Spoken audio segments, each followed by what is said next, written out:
Well, hey everybody, it's that time again. So make yourself comfortable, crack open a cold snack and get some chicken fingers on the grill. Get some good ones. And let's see what's been going on. Well, it's been a bit of a wild week, to be honest. The channel's still growing like I never believed it would. So thank you all for that. Couldn't have done it without you. And unfortunately, I haven't been able to bring you the video this week that I was intending to. This little thing called work has got in the way of doing what I like doing. I was planning on going over and getting a look at the 6465 and doing a walk round on that, looking at the work that needs doing to it after the baling season. Didn't get round to do that. Got caught up with a load of other stuff. But we'll get onto that hopefully soon. I had that poll up during the week, and to be honest, I was amazed by the number of people out there, number of you guys who were good enough to fill it in for me.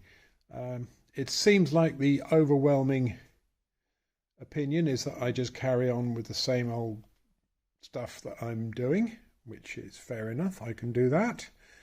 I was a bit surprised that nobody picked the remove this crap from the internet as soon as possible option, but there you go. Not even, I guess Lord Muck didn't notice it, but there you go. Anyway, so with that in mind, I've got a lot of material lined up for you over the next couple of weeks, months. I've got some walkarounds. I'm probably going to have a couple of operating videos, and I've got a bit of more in-depth stuff for those of you who like that. And there's one thing that's I've got planned, which I'm quite pleased with myself even. So anyway, let's see what goes on with that. But until then, I thought what we would do is, again following on from one of Lord Muck's videos a couple of months back, give you a walk round my old 175. Let you have a look at that, a more detailed look, just so you can see just how bad it is. Did I make a mistake? You can be the judge of that. Anyway, let's see where we go. Well, here it is. For those of you who are familiar with Lord Muck's channel, you've probably seen this before, where he had a good laugh at me for buying a 175, but when it comes down to it, I bought a 175 because I wanted a 175.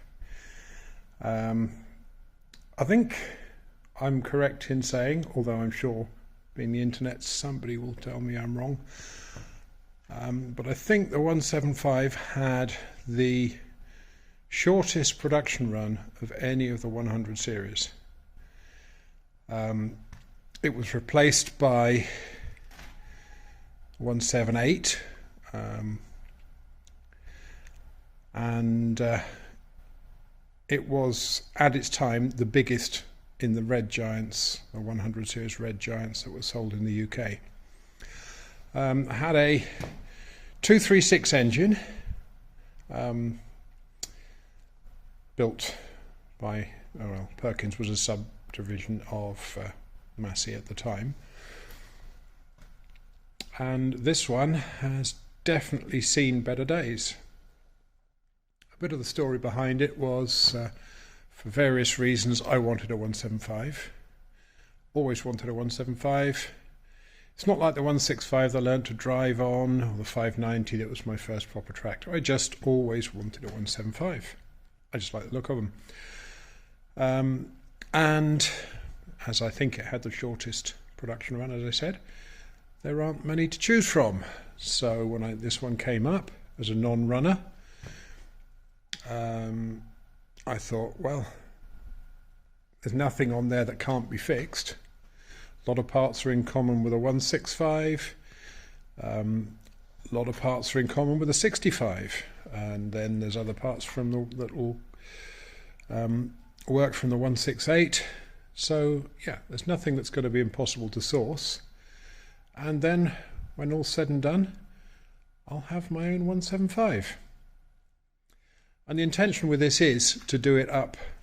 The 165 here, now it's nearing completion, is going to be left in its kind of working clothes, because it's going to be a working tractor, and I'm just looking forward to getting out in the summer with a mower behind it and just enjoying a bit of sunshine and fresh grass. But this thing here, I think I'll do back to, I mean, what people would consider show condition, although I'm not going to do any shows with it. Anyway, so let's get started. Let's have a look around, and I'll tell you before we start, I'll warn you, it's rough.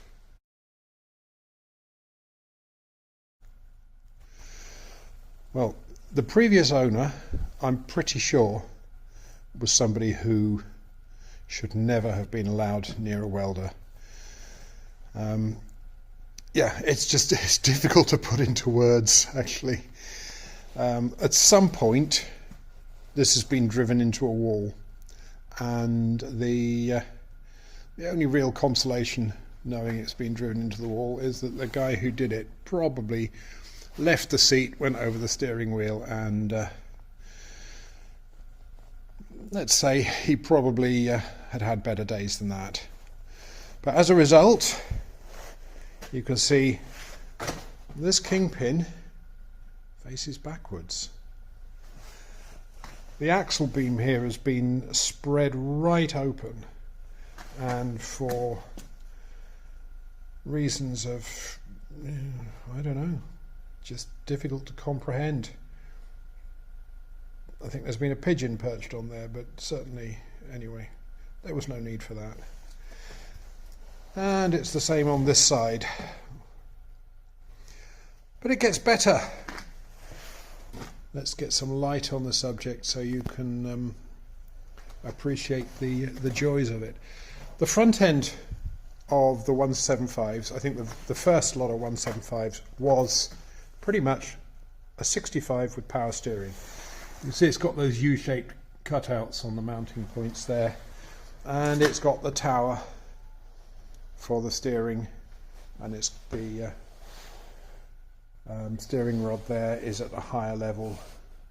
If you look at the Pitman arm on the steering box, that points upwards instead of downwards. So this is straight off a 65 and a power steering 65.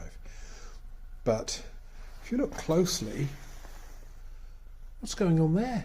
Why? Why would you even do that? You've got to laugh. And then of course we've got the roll pin put through the steering actuator, and yeah, it's just it's had a, you know, you just wonder if some people just, we should find this guy and take his welder off him before he does any more damage to anything else. And then we look at the clutch again. Why would you do that? That is a simple, cheap repair, so why do that? Who knows? We'll probably never know.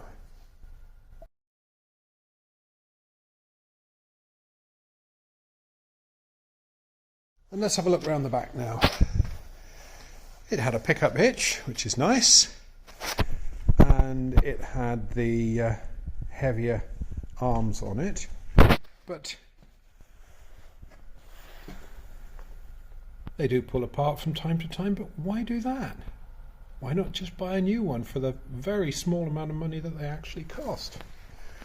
And let's put the levelling box on the wrong side, and there's bolts where there should be pins, and there's pins where there should be bolts. It's really had a good time, this thing. But in other respects, the seat's complete. And it's got the deluxe seat, the seat back is still there, and it's not rotted through really. Nothing there that's not repairable. So as you can see, it's had a new clutch at some time, relatively recently. That's full of insulators, so it's probably belonged to a stockman of some sort. It's had a Duncan cab on it at some time in its life. And the mudguards have completely had it. Again, this one wouldn't actually be in bad nick if it wasn't for that. Yeah, you've got to laugh.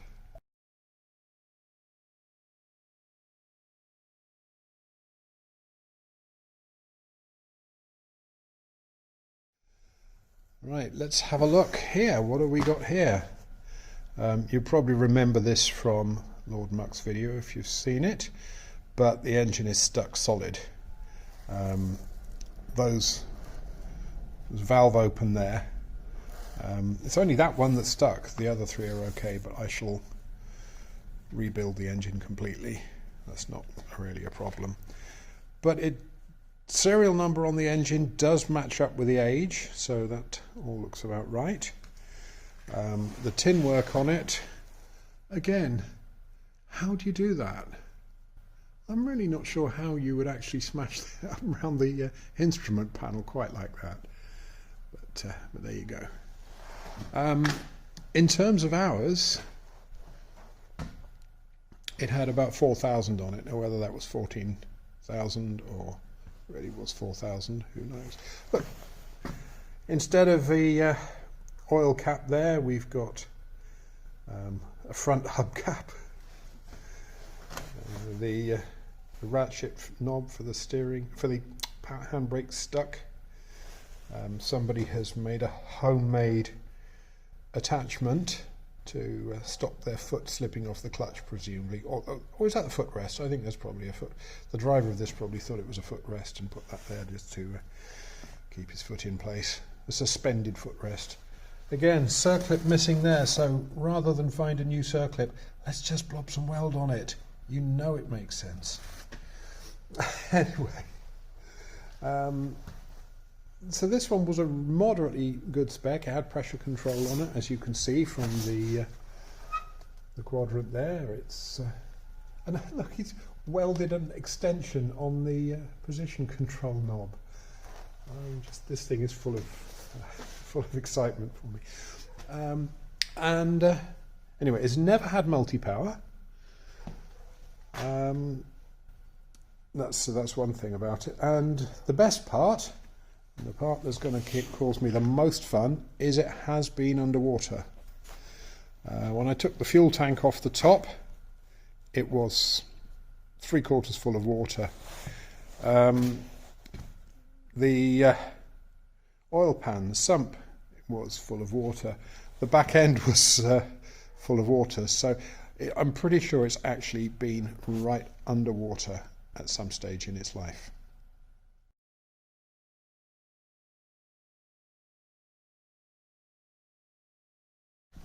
At some point, someone's put some industrial wheels on the back and it's lost the cast centres off the front, although I believe that you could specify pressed wheels as a factory option if you were ordering one, but those industrial wheels aren't a factory option.